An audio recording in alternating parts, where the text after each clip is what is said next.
grand prix. Et nous devons être prêts à exécuter les ordres de ce grand Dieu. Car nous avons des provisions qui sont disponibles. Ce n'est pas que nous sommes vides. Non, Dieu nous a donné ce qui est capable de nous aider à aller de l'avant. Et le dernier paramètre, nous avons dit, Dieu est un grand roi. Et son nom est redoutable. Ce que nous devons faire, nous devons lui laisser l'occasion de régner sur toute notre vie. Nous devons tout faire pour lui laisser l'occasion de vivre toute notre vie. C'est pourquoi nous avons dit que nous devons connaître Dieu. Aujourd'hui, nous allons continuer maintenant. Parce qu'il y a des gens qui n'étaient pas là la fois passée. Et même ceux qui étaient là aussi la fois passée. Nous devons encore apprendre à vivre ce que nous avons étudié pour que vous ne soyez pas toujours dans la distraction. Vous savez, tout ça, nous étudions dans le connaître Dieu. Pourquoi connaître Dieu? Pourquoi connaître Dieu? Nous devons connaître Dieu. C'est pour avoir la vie éternelle. Dans Jean 17, le verset 3, pour avoir la vie éternelle. C'est Jésus qui priait. Père, j'ai prié pour ses disciples. Je suis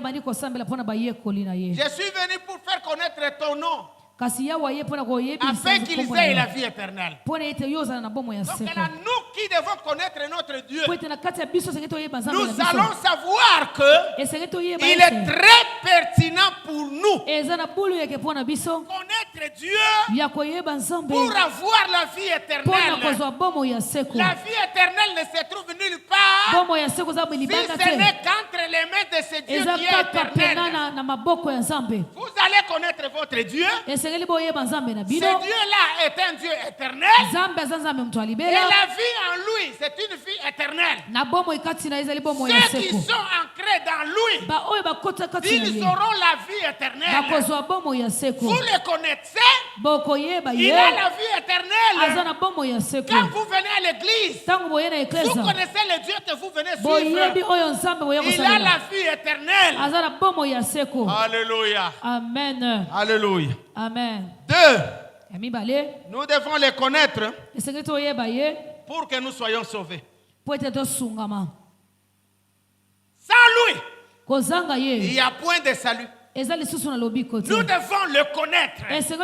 Nous savons que donc c'est Dieu qui sauve. C'est Dieu qui sauve. Là c'est dans 1 Timothée chapitre 4.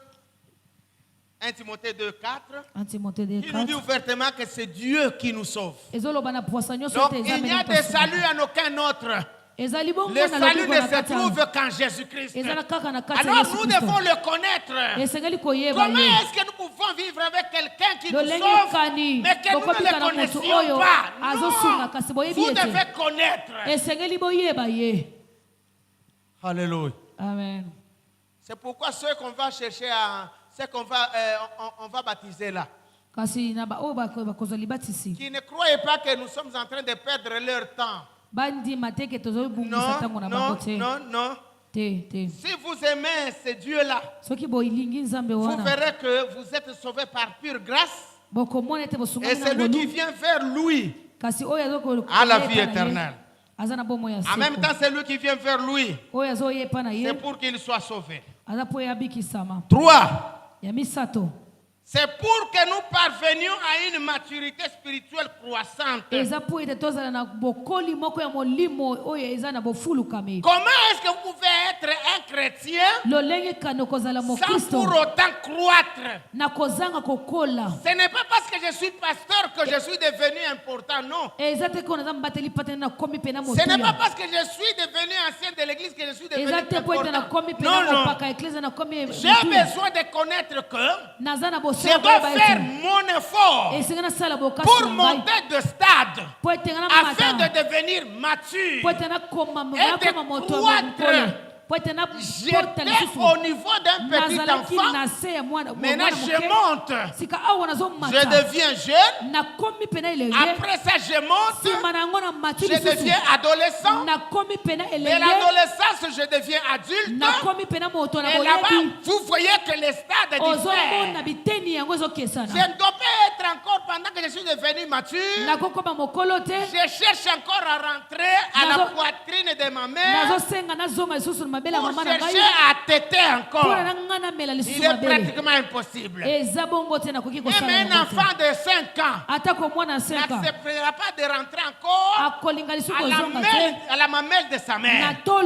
Impossible. Parce qu'il a déjà changé de stade. Maintenant, nous devons connaître Dieu. Pour ne pas garder le même stade petit enfant que nous étions. C'est pratiquement impossible. Imaginez aujourd'hui, vous êtes né, vous avez maintenant 38 ans. Et maman vous appelle, venez pour que je puisse vous faire porter les pampers. Et on fait porter les pampers, vous restez torse nu. Vous commencez à aller vous promener en ville en pampers. Je ne sais pas si tout le monde va dire que vous êtes encore normal. Non, vous n'êtes pas normal. La maturité.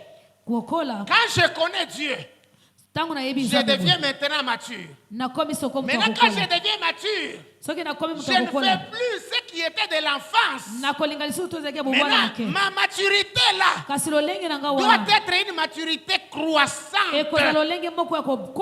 Une maturité croissante. Là, c'est dans 2 Pierre chapitre 3 verset 18.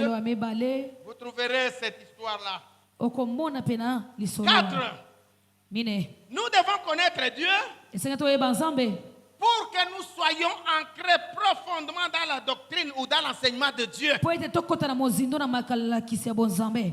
quelqu'un vient me dire du mensonge, si moi je suis ancré dans l'enseignement de ce Dieu-là, je le connais. Quand je le connais, personne ne viendra m'enlever où je suis. Même s'il est témoin de Jéhovah, quand il vient avec ses livres, même s'il veut me donner des livres gratuitement, il ne va pas me changer parce que je connais mon Dieu, je connais l'enseignement que j'ai reçu. Je vais à Mimeden, on m'enseigne le Dieu vivant et vrai.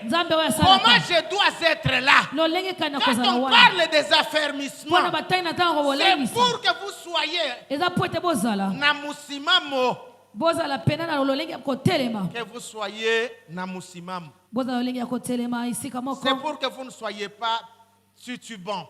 Même s'il y a des vents contraires qui viennent, pour vous, vous serez toujours comme un poteau qui ne peut pas chanceler. Parce que vous connaissez l'enseignement que vous avez reçu. Celui qui a celui qui est ancré dans l'enseignement va continuer à mettre des racines. En même temps, il sera comme quelqu'un qu'on a fondé sur le vrai fondement. Et quand il y a la fondation, une fondation dure, et quand on le prend, on le met au-dessus de la fondation, il ne va pas bouger. Mutombo, tu entends ça? Il faut que tu sois inébranlable. Tu dois rester comme ça. Parce que tu es ancré dans l'enseignement. Cet enseignement qu'on te donne là. Parce que le diable vient. Jésus a dit, le prince de ce monde vient, mais il n'a rien à moi. Il peut toujours venir, mais il n'a rien à moi. Qu'il vienne, ça ne me fait ni chaud ni froid. Que le diable lui-même se présente, ça ne me fait ni chaud ni froid. Il fait les choses. J'ai appris que notre Dieu est saint. J'ai appris que notre Dieu a demandé de vivre la sainteté dans toutes mes actions. Je ne bouge pas. Même si ma famille me dit d'aller chez les féticheurs, je ne bouge pas. Mais si on me dit non, c'est non, non. Moi, je reste toujours sur le même pied. Sans bouger, parce que je connais mon Dieu là. Je connais mon Dieu. Ce Dieu-là a besoin d'avoir un peuple en propre. Ce peuple en propre-là, qui lui appartient en priorité et en privé. Dieu s'appelle le Dieu de ce peuple-là. Ce peuple est reconnu par sa façon de vivre. Ce peuple-là connaît son Dieu. Ce peuple-là ne peut pas aller vers d'autres dieux. Parce qu'il connaît le Dieu qu'il a appris. Quand il le connaît, il est ancré dans ses dieux. Il connaît son enseignement. Alléluia. Amen. Pourquoi nous devons connaître Dieu encore? Pour que nous ayons un discernement des choses les meilleures. Afin que nous soyons purs et irréprochables. Pour le jour du Christ. Il y a le jour du Christ. Le jour du Christ nous attend. C'est jour inconnu de nous là. Mais que Dieu connaît lui-même. Nous devons nous garder purs. Nous devons avoir le discernement. Voir ce qui se passe maintenant. Nous voyons que nous sommes vers le temps de la fin. Si nous allons vers le temps de la fin. Kasi moto oyo azotanga asala bokebi. Moto oyo azali kotanga asala keba. Akota na kati bitumba te. Même les églises sont de toutes formes. Aujourd'hui, il y a des églises de toutes les couleurs. Maintenant, si vous ne savez pas avoir le discernement, vous risquez de tomber dans des bévues. Connaissez votre Dieu. Connaissez votre Dieu. Lorsque vous le connaîtrez, vous aurez un discernement des choses les meilleures. Qu'est-ce qu'il y a de meilleur que je dois faire afin que je sois pur et irréprochable? Parce que le jour du Seigneur m'attend. Vous pouvez lire ça dans Philippiens chapitre 1, versets 9 et 10. L'autre motif pourquoi nous devons connaître Dieu, c'est pour que nous ne soyons pas rejetés et dépouillés du sacerdoce divin. Parce que nous risquons d'oublier la loi de notre Dieu. Là, lisez dans Osée 4:6. Il vous dit ouvertement que vous ne connaissez pas la loi de Dieu, vous périssez. Alors nous ne devons pas être dépouillés du sacerdoce de Dieu. Dieu nous a appelés pour le servir. Maintenant, si nous ne le connaissons pas, on risque de nous rejeter. Vous chantez très bien. Mais si vous ne connaissez pas celui pour qui vous chantez, on vous rejette. Vous priez sérieusement. Vous êtes en train même de prophétiser. Mais ça ne dit rien. Si vous ne connaissez pas votre Dieu, on va vous dépouiller de l'œuvre de Dieu. Vous resterez là comme en train de travailler pour le diable. Vous êtes là un ambassadeur du diable dans l'église, croyant que vous servez Dieu, alors que vous ne le servez pas. Dieu connaît ceux qui lui appartiennent. Dieu connaît ceux qui lui appartiennent. Jésus a dit, je connais mes brebis. Et mes brebis me connaissent. Ils entendent ma voix et ils me suivent. Mais ceux qui ne m'appartiennent pas n'entendent pas ma voix et ne peuvent pas me suivre. Vous voyez combien c'est très pertinent de connaître Dieu. Si vous ne le connaissez pas, on vous dépouille du sacerdoce royal. On vous dépouille. Vous êtes là, mais Dieu ne vous connaît pas. Vous êtes là, Dieu ne vous connaît pas. Le dernier point. Nous devons connaître Dieu pour que nous ne tombions pas dans le terrible jugement qui va engloutir les rebelles dans l'ardeur d'un feu dévorant. Hébreux 10, 26, 27. Hébreux 10, 26, 27. Il ne faut pas que nous puissions tomber dans le terrible jugement de Dieu. Il y a un jugement qui vient. Là, Kalala ne sera pas là. Ézéchiel ne sera pas là. Gilles Banzé ne sera pas là. Pierre ne sera pas là. Toi seul devant Dieu. Toi seul devant Dieu. Maintenant, il y a un jugement terrible qui t'attend. Ce jugement-là va faire engloutir beaucoup de gens dans un feu dévorant. Quand vous entrez dans le feu dévorant, point de pitié pour vous. Vous n'aurez pas le temps de rentrer encore. Non, il est pratiquement impossible de rentrer. C'est là où ça demande que nous puissions tout faire pour étudier la façon dont nous sommes en train de travailler pour Dieu. Est-ce que nous le connaissons? Ou bien nous ne le connaissons pas? Si nous ne le connaissons pas, il est temps que nous puissions tout faire. Parce qu'on nous demande de faire tous nos efforts. Le sous-thème d'aujourd'hui est intitulé Les puzzles de l'apôtre Pierre. Les puzzles de l'apôtre Pierre.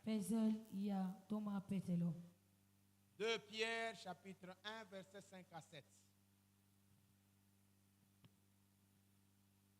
Est-ce qu'on peut nous lire ça?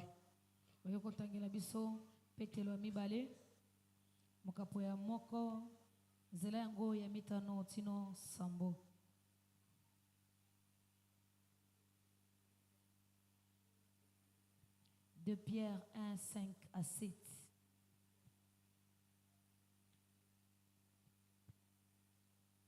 Si on a trouvé qu'on puisse nous lire 2 Pierre chapitre 1er verset 5 à 7.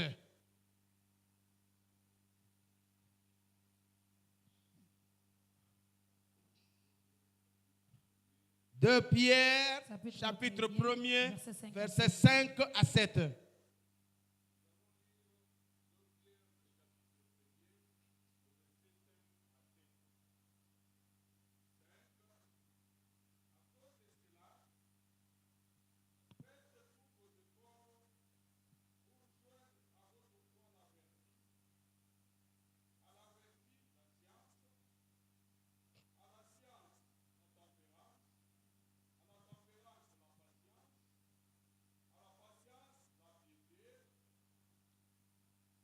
À la piété, l'amour fraternel. À l'amour fraternel, la charité. Amen. Amen. Amen. Acclamons le Seigneur tous ensemble.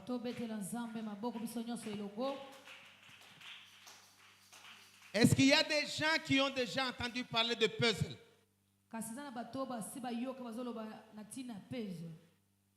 Il y en a qui appellent ça puzzle. Les jeux de puzzle. Mais normalement, c'est un terme anglais. Puzzle. Puzzle. C'est un jeu de patience. Un jeu de patience de la catégorie des casse-têtes. Casse-tête. Qui consiste à reconstituer un objet ou à 2 ou 3 dimensions à l'aide des pièces qui s'emboîtent les unes dans les autres. On peut dessiner la carte du Congo. Et puis on commence à couper des petits morceaux, Ces petits morceaux qu'on a coupés par-ci, par-là. Maintenant,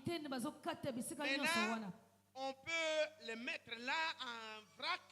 Maintenant, on te demande, toi, de reconstituer la carte du Congo. On peut prendre même aussi des autres parties des cartes, peut-être de Congo-Brazza. On peut prendre même aussi du Bénin. On peut prendre même de l'Amérique. On met à l'intérieur. Maintenant, on te demande de reconstituer la carte du Zaïre, du RDC. Maintenant, toi, avec ça, tu ne vas pas seulement sortir, oh, je connais notre carte. Tu commences à faire, non. C'est un jeu de patience. Tu réunis d'abord la patience. Parce que ce jeu-là est un jeu de casse-tête. Tu peux prendre une partie de l'Amérique latine qui ressemble à une partie de la RDC. Peut-être qui ressemble au Kasaï central.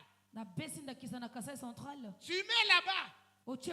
Mais ça ne répond pas. Tu les déposes. Tu commences à chercher encore un autre. Tu prends un autre. Peut-être c'est de l'Italie. Tu mets là-bas. Ça ne va pas. Tu l'enlèves. C'est un casse-tête. Tu commences à chercher encore. Jusqu'à ce que tu vas arriver à l'endroit où tu vas réussir. Parce que ça demande de la patience. C'est un jeu. Ces jeux-là, c'est un jeu composé d'éléments à rassembler pour reconstituer une image. Jouer au puzzle, ça demande un raisonnement logique pour reconstituer la réalité des faits. Si par exemple on a dessiné un animal et puis on t'a demandé maintenant de couper des parties et prendre ces parties-là, vous commencez à les assembler pour trouver un lion. Vous n'allez pas prendre la jambe, mettre devant et la tête mettre derrière. Non. Ça demande une logique de fait. Est-ce que réellement un lion peut avoir la tête derrière? Non. Ça demande que la tête soit de ce côté et que les jambes soient derrière. Et puis la poitrine doit être au milieu. Et puis la queue ne doit pas être ici, mais la queue doit être là-bas derrière. Ça, c'est le puzzle qui demande une suite logique. Ça demande un raisonnement logique. Donc, quand on demande un raisonnement logique, vous devez être dans la trempe où vous comprenez ce qu'on cherche, c'est quoi. Cela ne se fait pas d'emblée comme ça, sans pour autant avoir de la patience. Non. En patientant dans la tête, je me configure déjà un lion. Je connais comment les lions se trouvent. Je connais comment on prend les photos du lion. Je connais comment sont les yeux du lion. Je sais que le lion n'a pas la queue au milieu. Non, la queue est derrière lui. Alors ça demande un raisonnement logique. La vie chrétienne aussi demande un raisonnement logique. Vous devez comprendre pourquoi vous êtes devenu chrétien. Vous devez comprendre pourquoi on vous dit de faire ceci, pourquoi on refuse de faire cela. L'épuisé l'est déjà déposé.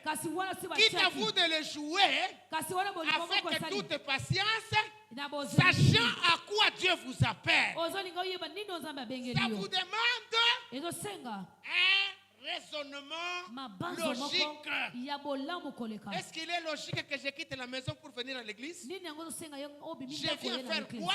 Je vais rester là-bas pour que le pasteur Kalala commence à me faire des bruits? Non. Pourquoi est-ce qu'on me demande de payer ma dîme? Pourquoi est-ce qu'on me demande d'offrir? Pourquoi est-ce qu'on me demande de prier? Est-ce que c'est logique que je puisse prier? Maintenant, regarde ton agencement d'idées. Regarde ce que tu es en train de voir. Tout ce qu'on te dit là, ça contribue à quoi? Quand tu écoutes la parole de Dieu, ça contribue à quoi dans ta vie? Quand on est en train de te dire de lire la parole de Dieu, pourquoi ne pas le contredire? Pourquoi est-ce que j'accepte ça comme c'est écrit? Tout ça, vous devez avoir un raisonnement logique. Amen. Alléluia. Ah, bien aimé. Quand on parle d'un raisonnement logique, c'est-à-dire qu'il y a la réalité des faits. Quelle est la réalité des faits lorsque nous sommes devenus chrétiens? Est-ce que c'est réel que Jésus va venir nous prendre? Est-ce que c'est réel que Christ nous a préparé une place au ciel? Est-ce que c'est réel que Dieu nous a menti? Parce qu'il y a des gens qui disent non, nous n'irons pas au ciel. Oui, c'est eux qui disent ça. Mais moi, les réalités que j'ai moi, ce sont les réalités qui prouvent que, en tout cas, j'irai au ciel. Est-ce qu'il y a quelqu'un aussi qui veut aller au ciel comme moi? Ah, Papa Kalala, le premier, que Dieu te bénisse. Alléluia. Alléluia. Alléluia. Là, ce sont des faits réels pour moi. C'est ce qui montre le bien fondé de ma foi. Je crois en cette parole-là. Et j'attends l'accomplissement de cette parole. Pour moi, elle est certaine. Pour moi, c'est raisonnable. Parce que Christ est venu sur la terre. Quand on le mettait au monde, avant de le mettre au monde, on a d'abord prophétisé sur tout ça. Jusqu'à ce qu'il est né. Il a vécu avec nous. Il nous a enseigné. Il nous a certifié le tout. Maintenant, le jour-là, quand il montait au ciel, c'est au vu et su de tous les disciples. Ils regardaient comment il allait. Ils étaient assis ici. Maintenant, on voit comment il s'élève. Il commence à monter. Aleki mutu na bango. Amen. Akomisko bazako talela yawa. Babandi ko talela yawa. Babandi ko talabo. Babandi ko talabo. Yewana. Okay na ye. Okay, bazotala kaka. Bango nyoso. Bazotala. Ata soki moto azipi miso, lisusu afungoli miso amoni ye wanazokende kaka. Okay. Sima bazipi ye. Bamona kindenga zo kende. Lisusu ba angelu mibale ba ye balobi. Bino ba Galiléen. Boni bozotala kaka boye. Oyo Yesu bomoni ndenga zo mata dendenge akozonga kaka ebongo. Alléluia. Amen. Alobaki na bino bokende kozela na Yerusaleme kobimate bofanda kaka kuna bosambela. Alléluia. Ils sont partis. Ils l'ont vu monter. Il n'y avait pas une échelle. Il n'y avait pas une corde qu'on a lancée. Non. Ils montent, tous voient. Moi, je ne peux pas voir dans cela comme étant quelque chose de très pertinent pour moi. Oh, mon bien-aimé. Je dois être raisonnable, non? Alléluia. Amen. Alors là, l'objectif dans le puzzle, c'est tester les compétences. C'est se mesurer. Je vois mes compétences. Si Christ venait aujourd'hui, je vais aller oui ou non. Et puis je me mesure. Parce que la Bible dit, examinez-vous vous-même pour voir si vous êtes dans la foi. Est-ce que moi je suis dans la foi? Je dois me mesurer. Est-ce qu'à la porte je vais entrer?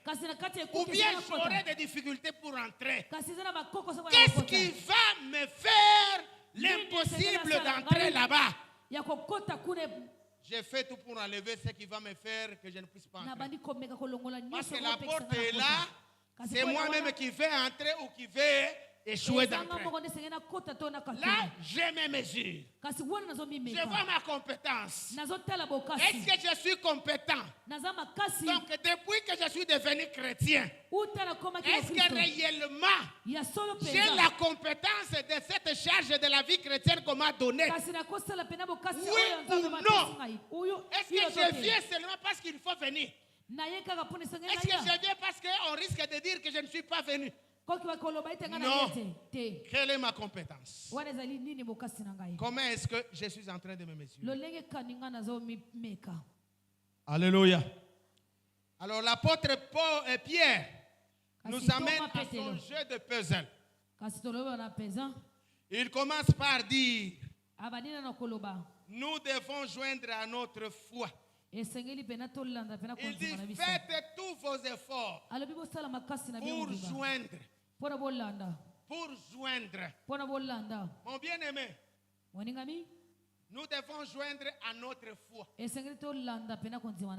est très précis. Joignez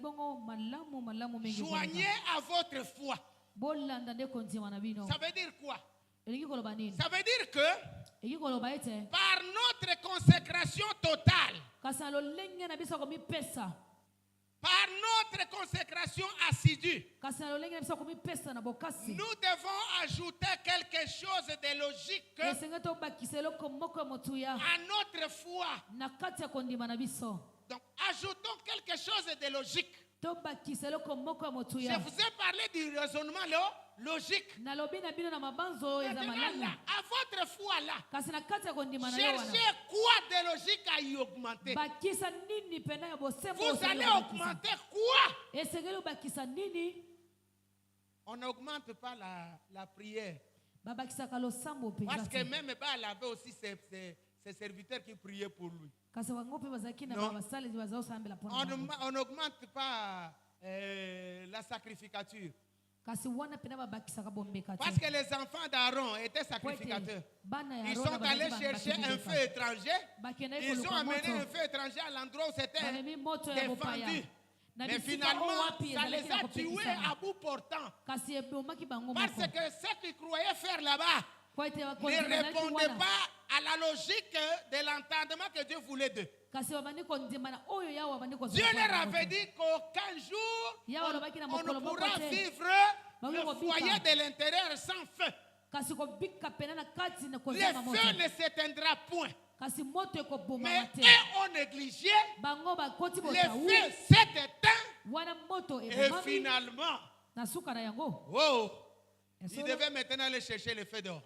Ils sont allés chercher le feu du dehors. Ils étaient à deux, les grands frères et les petits frères. Dès qu'ils veulent seulement entrer à la porte, le feu du ciel est sorti de là. Et il les a tapés sérieusement. Ils sont tombés sur place. Et ils sont morts. Il a même refusé qu'on puisse mettre même un deuil. Dieu a dit même à Aaron, ne fais pas sortir même une seule larme. Si tu essaies, toi aussi tu vas mourir. Et puis maintenant même, allez enterrer. Qu'il n'y ait point de deuil pour eux. Parce qu'ils sont allés en dehors de ce qui était de logique. À votre foi, à vous, vous y augmenterez quoi de logique? Le puzzle est déjà là avec des parties différentes. On vous a déposé. Voici la foi. Maintenant, cherchez qu'est-ce qui est sur ce qui est déposé là-bas. Quelle est la pièce par laquelle vous devez commencer? Prenez quelque chose pour augmenter à votre foi. C'est-à-dire ce que vous devez joindre. Amen. Naebite soki okozwa mafinga. Batu bayeba ke mama oyo soki afingi yo lelo okolala te. Tozalaka kokima mama wana na ndako na ye wana po soki afingi yo okolia ata mukete. Ta mosusu ata soki ozolia okosanza biloko nyonso. Mafinga na ye mama wana toka soki afingi yo le même jour yo moko okufi. Soki okufi te tu maigris toi-même. Sur place, tu maigris. Et puis tu peux même aller dire non, en tout cas,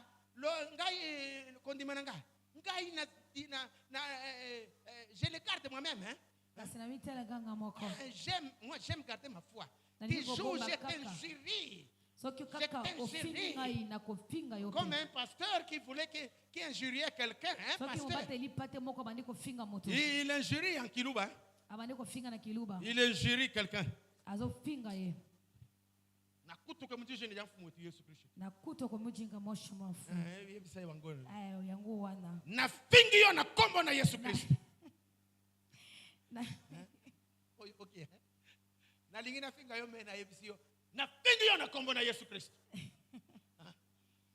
Est-ce que c'est vraiment permis? Hein? Est-ce que c'est permis? Maintenant dites-moi, vous allez joindre quoi? Vous allez joindre quoi? De logique. Dieu nous a donné la foi. Relisons le verset 5 là. Vous pouvez nous relire?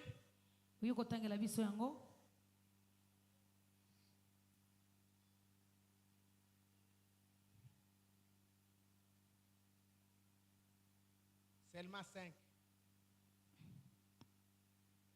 Chapitre 1. Le verset 5 seulement. En Pierre chapitre 1, le verset 5. Le verset 5.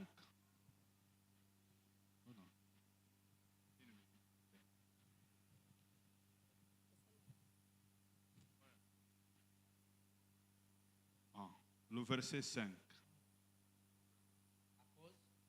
Non, ça, ça. Lisez nous-mêmes au tableau là-bas. Pour cette même raison, aussi, y apportant tout empressement, joignez à votre foi la vertu. Joignez à votre foi la vertu. Heureusement que tu as pris ça. Je faisais tout pour chercher ce mot vertu en lingala pour mieux le comprendre. C'est pourquoi là, quand j'étais assis là-bas, j'essayais de chercher par-ci par-là. Je suis allé dans la Bible lingala et j'ai trouvé qu'on parlait de bolam. Si Espen ne connaît pas le mot, je vais le pâter aujourd'hui pour lui dire que je connais le lingala plus qu'elle. Alléluia. Que Dieu te bénisse. Amen. Amen. Dieu nous a donné la foi par grâce. Cette foi ne doit pas rester comme un poteau de bois inerte. Nous sommes obligés de joindre à notre foi ce qui doit contribuer à la réussite d'une vie authentique qui prouve que nous avons reçu l'approbation de Dieu. Nous lisons. Nous disons que nous devons joindre quelque chose à notre foi. Notre épisode de l'apôtre Pierre nous dit que pour cette même raison, nous devons y apporter tout notre empressement. C'est-à-dire nous devons faire tout notre effort pour joindre à notre foi. Pour joindre à notre foi la vertu. Donc nous devons joindre quelque chose. Vous savez, le verbe joindre, ça traduit un verbe grec qui signifie ceci. Ça signifie pourvoir avec générosité et prodigalité. Voilà, c'est-à-dire quelqu'un a quelque chose, mais il lui manque autre chose. Mais moi, je peux avoir ce qui peut contribuer en toute générosité. Je sors ce que j'ai là, je lui donne ça. Avec prodigalité, voilà, maintenant là, je prends sans aucune autre forme de calcul. Pour moi, ce que je cherche, c'est la réussite de ce qu'il fait là. Alors, quand on parle de la prodigalité, c'est la tendance à dépenser. C'est pourquoi on parle de l'enfant prodigue. Quand on l'appelle enfant prodigue, parce qu'il était appelé à aller tout dépenser. Donc la prodigalité, c'est une tendance à dépenser, à gaspiller, ou même donner toutes les sources de manière excessive, même de manière désordonnée, même de manière inconsidérée. Il risque même de mener à la ruine financière. Pour lui, il ne sait pas que quand je prends ici, il va y rester quoi. Donc, pour le chrétien qui cherche à joindre à la foi quelque chose, il doit y aller avec générosité. Il va y aller avec prodigalité. C'est-à-dire, ce qu'il faudrait que j'utilise pour que la foi puisse être la foi, je dois le faire. Je dois me dépenser. Ou on me demande de vivre modestement. Je dois le faire pourvu que la foi puisse être une foi authentique. Là où on me demande de vivre la chasteté, je dois vivre chaste parce que j'ai besoin que la foi soit une foi authentique. Là où on me demande de porter des habits de manière à ce que Dieu puisse être glorifié, je dois aller de manière à ce que je puisse porter les habits de manière à satisfaire la cause de la foi. Là où ça va demander que je puisse me taire, je dois me taire, je ne parle pas, parce que je sais que celui-ci est en train de chercher à bousiller ma foi. Non, je ne peux pas utiliser des épines pour que ça puisse toucher à ma foi. Non, non, je me tais parce que j'ai besoin de garder ma foi intacte. Là, je dois tout faire, même si on va m'injurier, on m'injurie. Je dépense de tout ce que j'ai. Je dépense tout. Je fais mon effort pour garantir la foi que j'ai reçue par grâce, qu'elle ne puisse pas être entachée. Ma foi à moi doit être intacte. J'ai dit à une maman, oh papa, on est en train de nous dire ceci. J'ai dit non, non, écoute. Si on était en train de parler sur les accoutrements. Parce que la Bible dit de porter les habits d'une manière décente. Maintenant, je lui dis, si toi tu dis non, écoutez, ça c'est le contre-succès, etc. Oh, la parole de Dieu, bon, la foi n'est pas dans les habits. D'accord. Toi tu peux dire ça. Maintenant, et si Jésus te disait, parce que tu avais porté comme ça, tu n'entres pas. Toi, tu penses que tu auras des possibilités à dire que ici, Jésus, tu es aussi avec un mauvais esprit? Est-ce que toi, tu vas faire par force pour entrer? C'est à toi de tout dépenser. Voir qu'est-ce que j'ai perdu en portant des habits d'une manière décente. Qu'est-ce que j'ai perdu? Mais qu'est-ce que j'ai gagné aussi?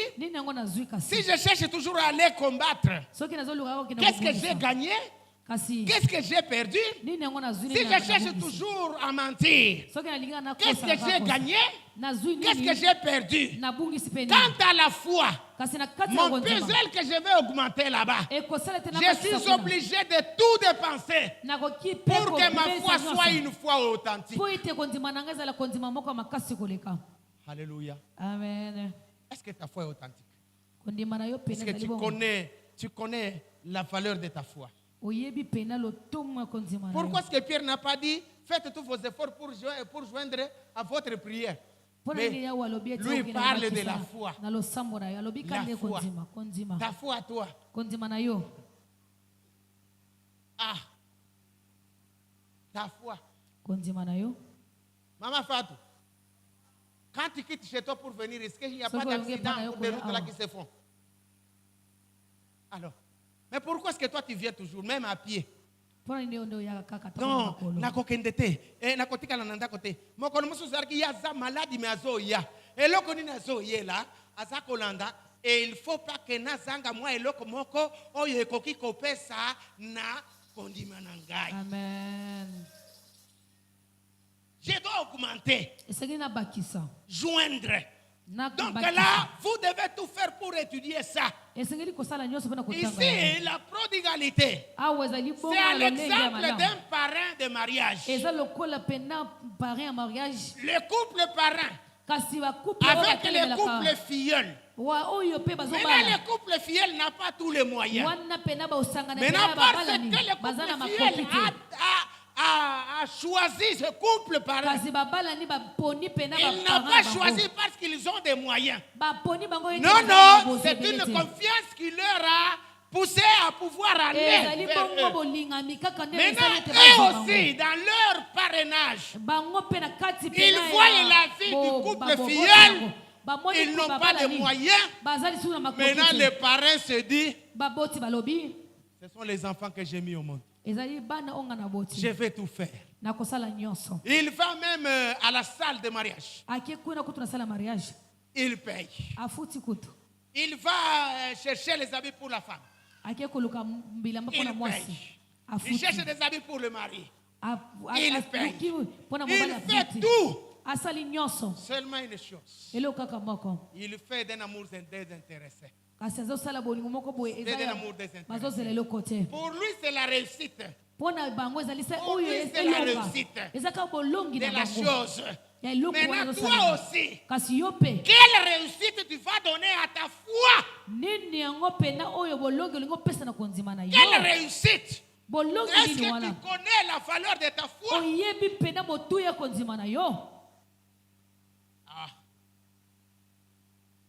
Maintenant, quand allons-nous joindre à la foi? On dit, joignez à votre foi la vertu. Je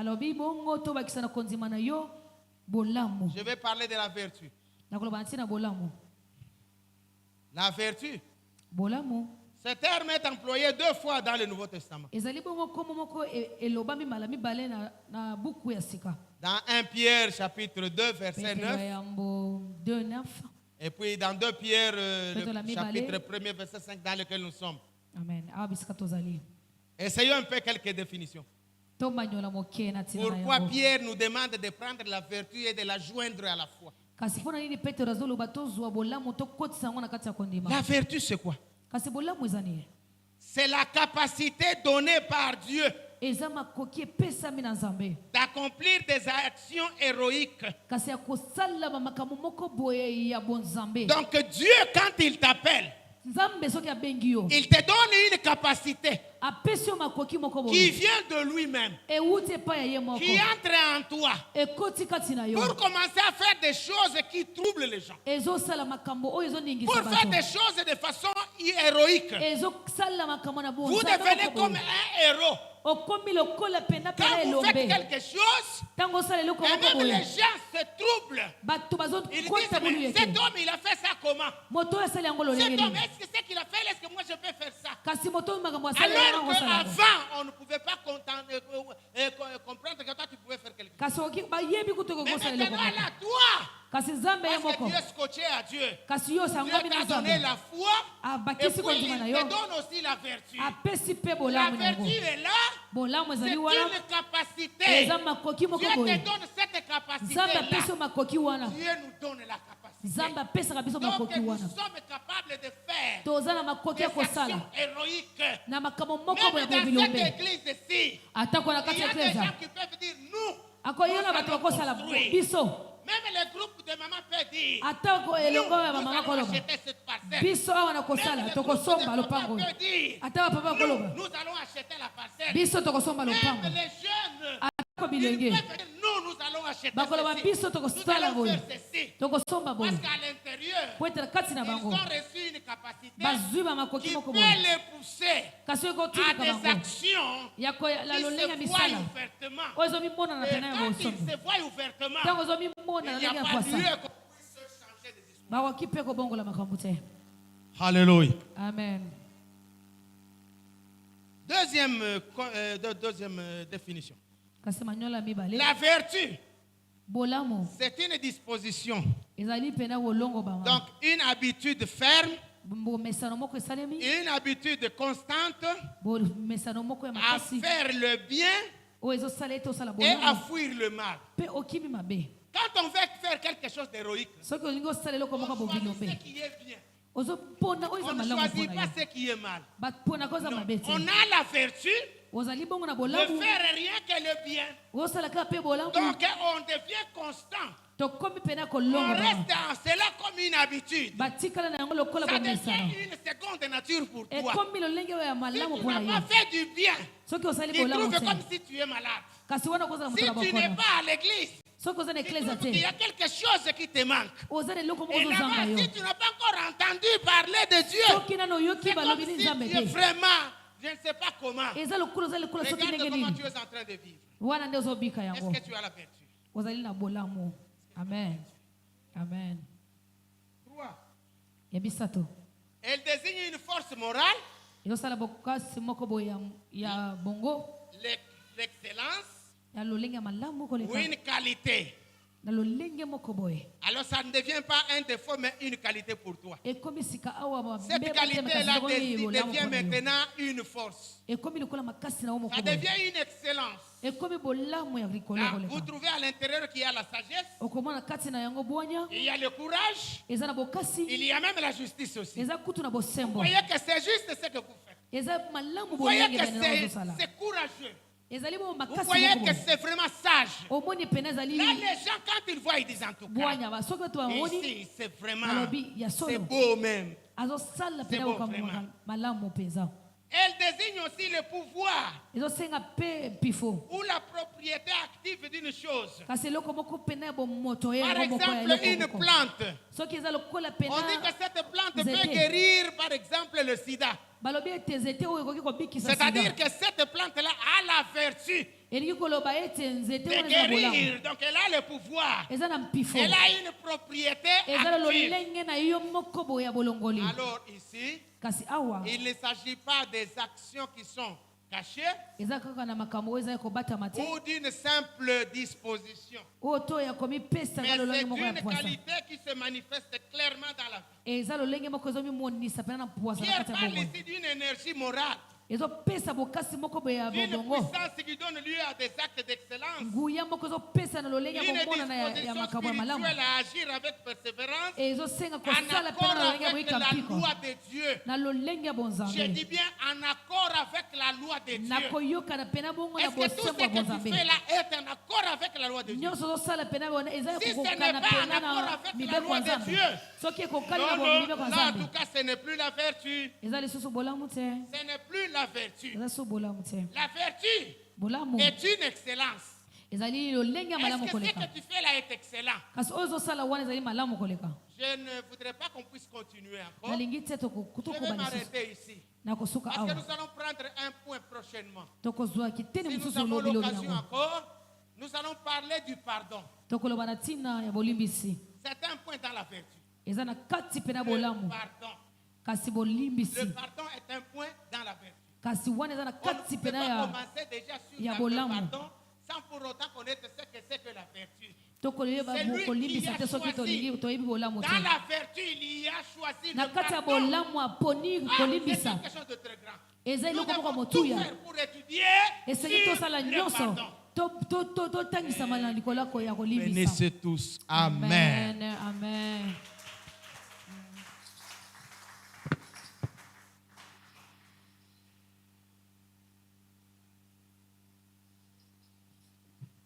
Amen. Alléluia. Amen. Motomoko atangisami na pokwa lelo. Amen. Alléluia. Tokomi na tango tobonzela kankolo. Esike ezwami yo ozobongisa offrande na yo. Ozo simba yango pe ozobondela pona yango. Na ordre ba protocole tokoleka tobonzela nkolo na biso.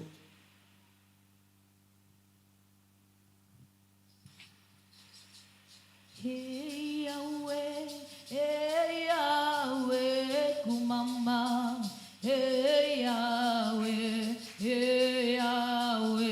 kumama na yo. Hey Yahweh, kumama. Hey Yahweh, kumama. Oh, hey Yahweh, kumama. Hey Yahweh, kumama na yo. Hey Yahweh, kumama. Hey Yahweh, kumama. Oh, hey Yahweh, kumama. Kitunga ya mibale, eza kitunga ya prédicateur sous la recommandation de Galates 6. Partagez tout ce que tu as avec celui qui t'a donné la parole de la vie.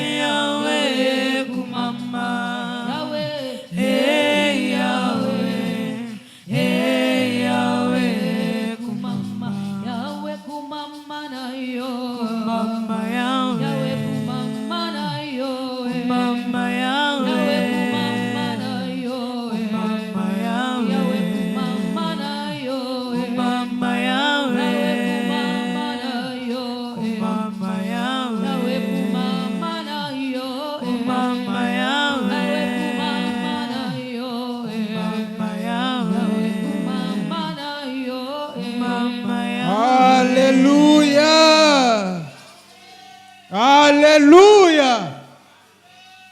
Et comme itango toyoka kaba communiquer, wana pasteur Emmanuel Azoleka, ozobeta maboko pona lokumu ya nkolo.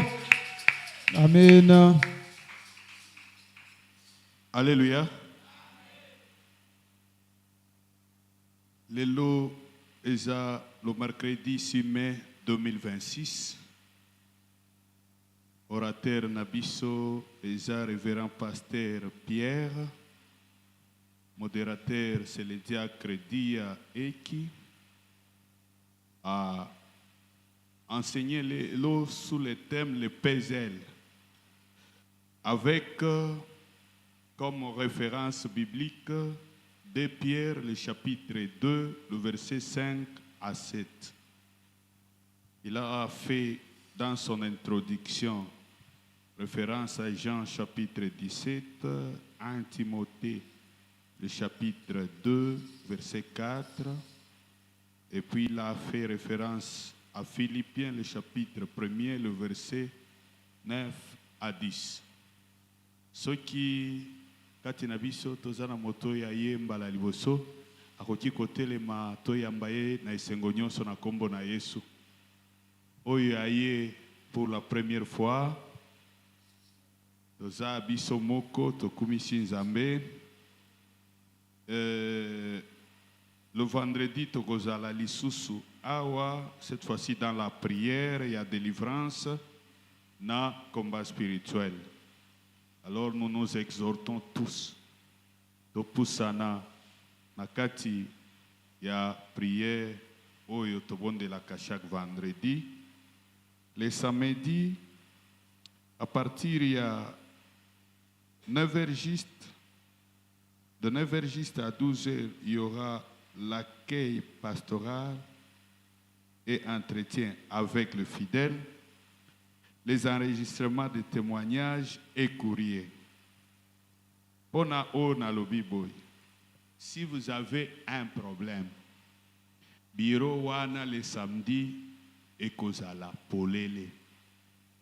Vous venez, les pasteurs, le serviteur de Dieu, bakozala wana, oye exposé, bonde la pona yo, nde mosala, oyo Nzambe apone la bango. Amen. Alors, le programme est samedi, et il y a entretien avec les fidèles, na accueil pastoral. Tango ba pasteur baza awa, ba protocole, ba oyo, bazalaka pembeni, soyo ba pasteur baza awa, bazala pe. Alors, oyo kosalema samedi. Ceux qui osent un témoignage, ceux qui osent un courrier, à tinda na église, les samedis, au Pesiango. À 14h juste, il y a répétition. Il y a Rema Gospel de 14h jusqu'à 17h. La voix des libérateurs, répétition. De 15h à 17h. La voix des libérateurs est répétée. De 17h à 19h juste, qu'il y a Bajene Kozala, Kakandenge Salemak. Dimanche, de 7h30 à 8h30, nous avons école de dimanche. École de dimanche, Totindaban. Et tu insistes, Minki. Tu kotinda mwana te parce que papa pasteur, papa représentant, papa soy secrétaire ba insister nde otindi mwana te. Tangisa mwana na yo la parole de Dieu. Ce n'est pas parce que papa représentant a télémi nde obandi kotinda mwana na mbango. Non. Envoyons nos enfants à l'éducation chrétienne et à niveau na bango. Nous insistons sur ça. Et le dimanche de 9h à 12h, nous avons culte de louange, adoration et action de grâce. Pentecôte est le 24 mai 2026. Yango Motei Oyo a programmé la semaine Oyo. Il va nous conduire dans ces 3 jours de fortes prières et enseignements selon le programme ya Pentecôte. Programme Eza Okwana Motei Yasmen Oyo à se préparer en conséquence. Et puis, jour yango ya Pentecôte, nous aurons Sainte Seine. Alors, tout se préparer le 24 wana pour la Sainte Seine. Samedi le 30 mai, tokomata ngomba, tokokende kobondela. Alors, poto réussi kolongwawa kokoma kimwenza kozonga asengaki na moto 5000 francs. Est-ce que aussi au PSI? Amen. Est-ce que aussi au PSI 5000? Ce qui n'a pas cité Bandela. Le vendredi, tu as 5000 francs au PSI. Et qu'on permette de louer Babis et comme ça tire pour na pembeni à montagne et puis tomati montagne. Ok, bon d'elle. 5000 francs. Teme na biso eza otokende ko bonde la nango. Souviens-toi de moi. Totiré yango dans Luc le chapitre 23 le verset 42. Ezala na domaine nin que le Seigneur puisse se souvenir.